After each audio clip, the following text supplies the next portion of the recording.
Meus irmãos, paz do Senhor seja com todos, amém?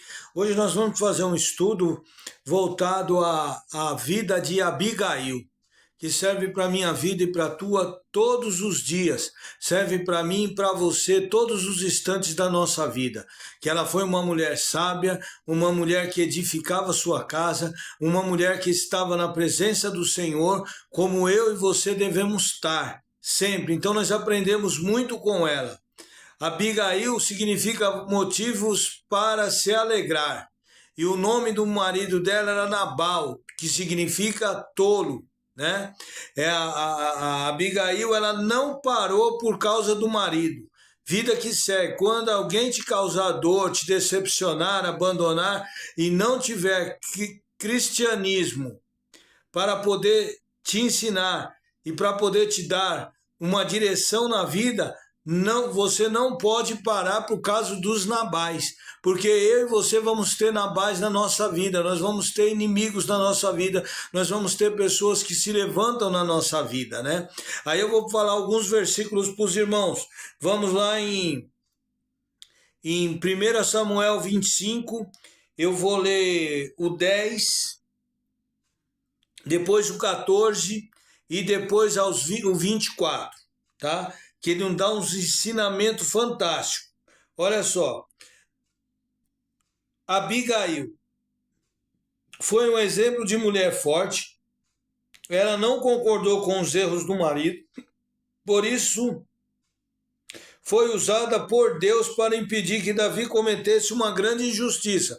Depois vocês podem ler que Davi falou que ia matar todos do sexo masculino na casa de Nabal, porque Nabal se levantou contra ele, né? Falou, desprezou ele como eu e você somos desprezados, mas nós somos entristecidos, desanimado, mas nós nunca estamos desamparados. Como Davi também não foi desamparado, porque essa mulher correu na frente e tomou uma decisão corretíssima para a vida dela e para a vida de todos os que estavam ao redor dela, né?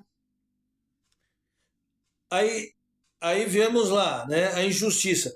Diante da atitude prudente, ela não demorou em ser honrada pelo Senhor, porque a mulher sábia toma atitudes com base na palavra do Altíssimo e não de acordo com seus sentimentos. Quando as dificuldades vêm, ela se mantém firme e confiante, pois crê que Deus dá sempre a solução. Por isso que nós temos que sempre esperar no Senhor, porque a palavra do Senhor diz que o Espírito intercede por mim e por você com gemidos inexprimíveis, né? Porque nós não sabemos às vezes como tomar atitude, como nós vamos fazer, então nós temos o que aguardar no Senhor e buscar o Senhor, porque o Senhor ele sempre vai dar um direcionamento para mim e para você todos os instantes da nossa vida, né?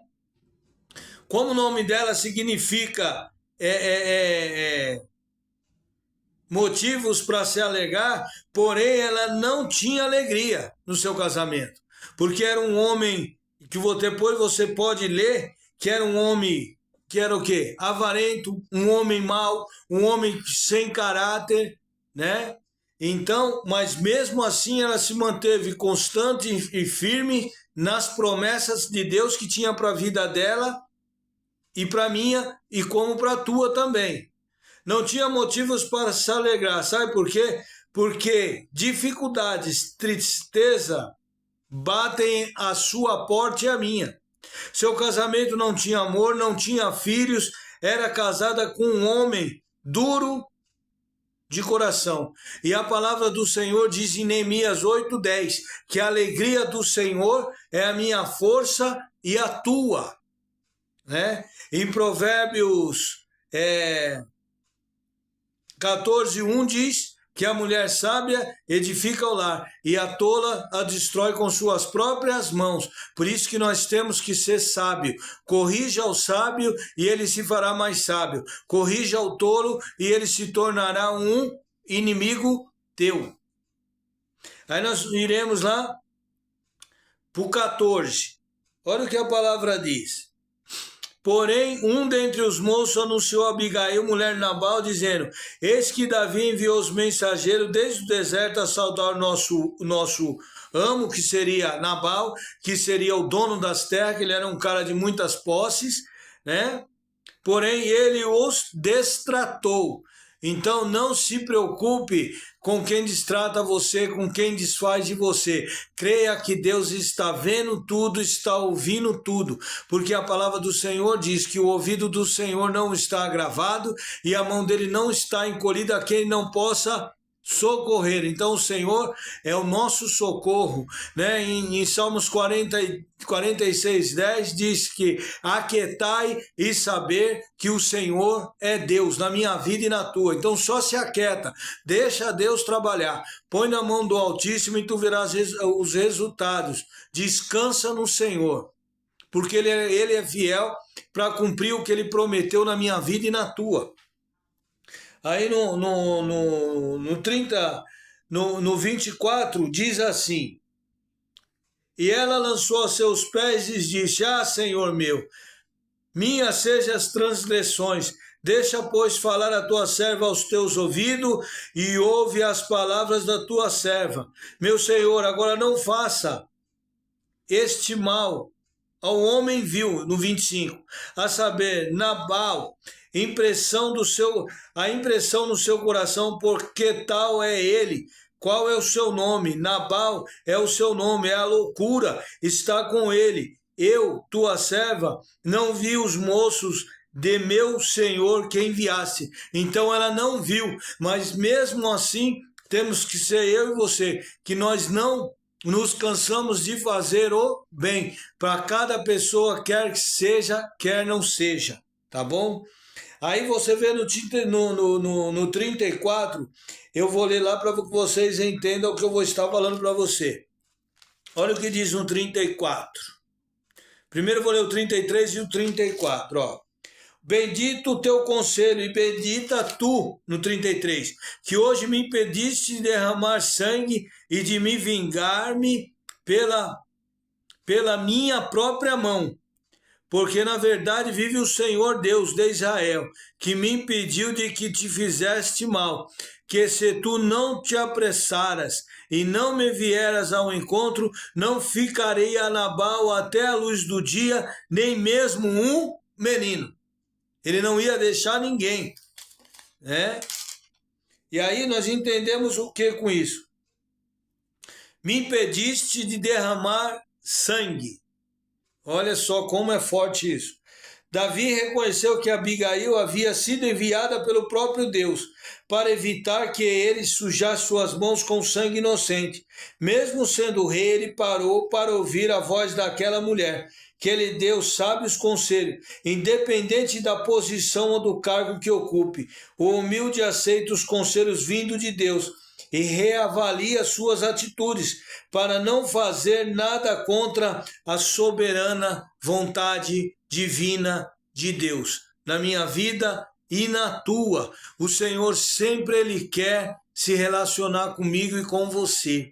Nós temos que entender isso, porque o Senhor ele sempre está direcionando nós para o caminho dele. Aí nós continuamos algumas coisas que tem em Abigail. Versículo 3, olha lá. E era o nome deste homem Nabal, e o nome da sua mulher Abigail, e era mulher de bom entendimento e formosa, porém o homem era duro e maligno nas obras, e era da casa de Caleb. Então ela era bonita por fora e tinha muita beleza interior. Ela tomou a culpa do marido por seu marido. Ela tomou a culpa dele por causa dele e por causa das pessoas que estavam ela. Lugar de serva, e alimenta o exército e se humilha para o rei, apressada em fazer o bem. O mundo valoriza, né, o exterior, mas Deus o interior. Deus sempre vai valorizar o interior. A verdadeira beleza é ser templo do Espírito. Em 1 Pedro 3:3 diz que a beleza de você não seja no exterior, como a trança nos cabelos, joias, vestido fino, mas que seja no seu interior.